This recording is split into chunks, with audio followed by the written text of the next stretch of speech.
नमस्कार जय जगन्नाथ ओडिशा किचन को आपण मानको बहुत बहुत स्वागत। खीरी प्राय समस्तंकर बहुत ही पसंद आउ सेईटा जदी भोजी खीरी टाइप रो खीरी घरे खाइबा पई मिल जाए ना ताहाले तो तार मजा ही किछि अलगा थाए। सेइथि पई आज मु आपण मानक पई नै कि आछि भोजी खीरी रो प्रस्तुति प्रणाली, सेईटा भी घरे पूरा पूरी परफेक्ट टेक्सचर परफेक्ट कलर सहित किभଳି प्रोसेस रे बनैले आपण मात्र 30 मिनिट भितरे ए भोजी खीरी को घरे बनै परिबे तार रेसिपी मु आज आपण मानक पई नै कि आछि। ताले चलंतु किभଳି प्रोसेस रे मु आज रही भोजी खीरी रो प्रस्तुति प्रणाली घरे बनौची। वीडियो को स्किप करंतुनी संपूर्ण भाव रे देखिबा पई अनुरोध रहिला। सेथिबे नैची मोटी गुटे कप रे गोटे कप गोविंदभोग चाउल बा पायस चाउल जोटा आमे कहूचे ओजन रे देखिया पई गले एटा 100 ग्राम रो चाउल अछि। एही गोविंदभोग चाउल देखिबा पई बहुत सुंदर पूरा छोट छोट आ बासना मध्ये यार गुटे बहुत बढ़िया आस्ताए। ए गोविंदभोग चाउल जदि आपण पाखरे न थाए ताले आपण चाहिले घरे थिबा नॉर्मल चाउल रे मध्ये आज रही खीरी को बनै परिबे। किंतु अरुआ चाउल जो घर अरुआ चाउल नेबे पुराना अरुआ चाउल बिल्कुल नेबेनी, नुआ अरुआ चाउल ही नेबे।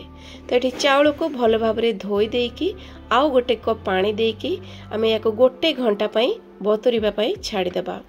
गोटे घंटा परे देखि पारथिबे चाउल हमर बहुत बढ़िया भाव में बतुरी जाइछि। आ गोटे चाउल भांगी की 2 रु 3 खंड पर्यंत अति सहज रे हेइ जाउछि। एबे हमें गोटे स्ट्रेनर नहीं जिबा आ चाउल आ पानी को एटी छाणी की पूरा अलगा अलगा कर दबा। जहा फल रे कोन हबो ना चाउलटा टिके अलगा हे गले आमे याको कोन करिबा हाथ रे मचकी नबा। जेहेतु भल भाव रे बतुरी देछि तेनु हाथ रे अति सहज रे टिके मचकी की गुंड हे जिवो। आपण जेते बेले भी खीरी बनैबे चाउल को एम्ति किछि समय पूर्वरु भिजै नेबे। खीरी आपणकर पूरा पूरी सहज रे अति सहज रे बनी जिवो। तो एठी देखंतु सबु चाउल को मो हाथ रे मचकी नैछि आ एपट रे बसै नैछि मोटे कड़ई। आज रही रेसिपी पई आपण मोर जे कोनसी मोटा कड़ई हेउ किंबा डिक्ची को आ टिके मोटा आ टिके बड़ जिंस रे बनैबे भल रहइबो। कड़ई गरम हे गेला परे ता देहरे दउछि मठी 2 चम्मच घियो, देसी घियो मठी नैछि। गुआ घियो रे बनैबे खीरी खाइबा पई बहुत ही टेस्टी रहइबो आ वासना मध्ये भल आसीबो। तो एते गुआ घियो देहरे एठी हमें किछि ड्राई नट्स को भाजी नबा। नैछि किछि काजू आ किछि आलमंड आ किछि किशमिश। काजू आ आलमंड को आमे प्रथम देकी भाजी नबा कहीं कि ना ए सब भाजीबा पई टिक्के समय अधिका लागे आ लो टू मीडियम फ्लेम रे भाजी नबा। सभा लास्ट रे किशमिश को दे देबा आ किशमिश देकी मध्य आमे याकू भाजी नबा। तो टोटल 1.5 रु 2 मिनिट भितरे सबू भाजी हे गला परे याको आमे गोटे प्लेट को बाहर कर नबा। कड़ई रे आ दरकार जदि आपणकर घियो देबे नहले जेतक घियो अछि हमर सेइथिरे दउछि मु एठी चीनी 2 बड़ चम्मच चीनी मु एठी दउछि। चीनी को एठी मु हल्का भाजी नेबी बा कैरामेलाइज कर नेबी। चीनी को एठी कैरामेलाइज करिवा फल रे बहुत बढ़िया गोटे कलर आसीबो आ खीरी रो भी बहुत बढ़िया कलर हे जिवो। एठी जो चीनी को आमे कैरामेलाइज करिबा बिल्कुल भी हाई फ्लेम रे रखिबेनी, पूरा पूरी लो टू मीडियम फ्लेम रे ही याको आपण रेडी करिवे। नहले जदी हाई फ्लेम कर दउचंती अधिका जळी जिवो आ खीरी हमर पीता हे जिवो। तो एठी हल्का टिके बादामी रंगर हे गला परे देई दउची मो एठी 2टा तेजपत्र आ 2-3टा अलैच बा गुजराती ए सब देकी टिके भाजी गला परे आ हमर कैरामेलाइज करथिबा चीनीटा हल्का टिके बादामी रंगर हे गला परे एई स्टेज रे आमे देई देबा जो चाउल को रखिथिले। चाउल को देई देकी आमे एठी चाउल को किछि समय भाजी नबा पाखापाखि 1.5 रु 2 मिनिट पर्यंत। अधिका बिल्कुल भी भाजीबानी नहले चाउलटा हमर सिझिबारे डेरी हे जिवो जदि अधिका आमे भाजी नउचे। तो एठी 1.5 रु 2 मिनिट परफेक्ट टाइम रहिबो। भाजी नहीं सारा परे आमे या देहरे दबा पानी।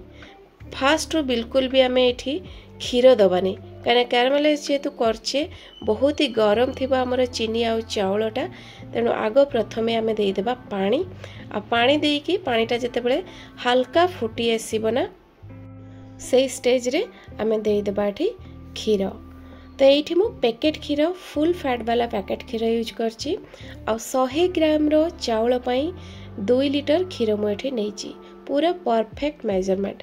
जदि आपण को क्षीरी टिके पानिया लागु थाए दरकार पानिया ताले आपण चाहिले आउ आधा लिटर किंबा 1 लिटर क्षीर ऐड करि परिबे। क्षीर ये टिके गरम हो गला परे मु गोटे गिना को 2 चम्मच क्षीर बाहर कर नउची आ से गरम क्षीर रे एठी मु 20-25 टा काजू को बतुरेई की एठी मु साइड करके रखुची ताको हमें पछरे यूज करिबा। क्षीर ये हल्का फुटी आसिलानी तो यही स्टेज जेहेतु मिठार रेसिपी ना टिके मिठार बैलेंस पे देदेबा 2-3 पिंच पाखापाखि लुण अधिका बिल्कुल भी देवेनी ना टेस्ट खराब हो या को चले नवा। क्षीर फुटी आसिलानी एटी फ्लेम को पूरा लो टू मीडियम रे रखिकी आपण जदि पारिबे घोड़नी लगई देबे नले सेमिति ही या को कुक करि परिबे। एठू पूरा पूरी आधा घंटे परे मु आपण को देखौची देखंतु क्षीरी हमरो बहुत बढ़िया टेक्सचर हो गलानी आ चाउल मध्य पूरा बढ़िया भाव में सीझी गलानी। जेहेतु आम हाथ में चाउल को मचकी नहीं तेणु फुटापी क्षीरी सीझापी बहुत ही सहज है। भिजेकी रखि काजू को ये आम ग्राइंड कर दीचे आ ग्राइंड कर नहीं आम या क्षीरी देहरे देदेबा कहीं आम या देहरे बिल्कुल भी कौन से प्रकार खुआ किंबा मिल्क मेड किंबा अमूल पाउडर को यूज करें तेणु टिके क्रीमी टेक्सचर आसवाई टिके बहल आसवाई आम ये काजू बटा को किसी यूज करवा। देखिपे क्षीरीटा आमर केते बढ़िया बनी बिना मिल्क मेड बिना खुआ बिना अमूल रे पूरा परफेक्ट टेक्सचर सहित परफेक्ट कलर मध्य हेची जेमिति आमे भुजी मानकरे खाउचे ना गरम गरम खाई साला परे लास्ट रे खीरी पूरा सेमिति बनीची आ तार चामच रो पछपटू देखिकी जानि पारथिबे पूरा परफेक्ट टेक्सचर बनीची। हाथ रे एमती टिके देखिबे लगेकी पूरा देखिकी जानि पारथिबे केते बढ़िया बनीची हमरो खीरीटा। आ मोरी भाया प्रोसेस रे आपण थरे घरे बनातु देखिबे पूरा एई भाया जदी बनाउचंती पूरा भोजी खीरीर फिलिंग्स पाइबे। तो ये मु 100 ग्राम रो चाउल को देछि मटी 100 ग्राम रो चीनी मीठा आपण जो हिसाब रे खाइबे से हिसाब रे नेबे आ चीनी दे साला परे कंटिन्यूअसली ताको चलै चलिबे आ चीनी दे साला परे टिके हमर खीरीटा पतला हो पानिया हो तेणु आउ 2-3 मिनिट पर्यंत आम या फुटे नवा आ कंटिन्यूअसली एमती चलै चलथवा किछि समय एमती फुटे नहीं सारा परे आम या देहरे ऐड करबा ड्राई नट्स। एई रेसिपी रे एई खीरी रो जो बनौची एथिरे टेस्ट यार एते बढ़िया ना आपण ड्राई नट्स ऐड कले मध्य चलिबो नहले सेमिति मध्य खाई परिबे। आपण पाखरे जहाँ किसी भी ड्राई नट्स थिबो आपण ताको ऐड करि परिबे। तो ये देखंतु खीरी आमर पूरा पूरी भाव में रेडी हो गलानी बनेकी बहुत ही बढ़िया बनीची बहुत ही टेस्टी मध्य हेइथिला।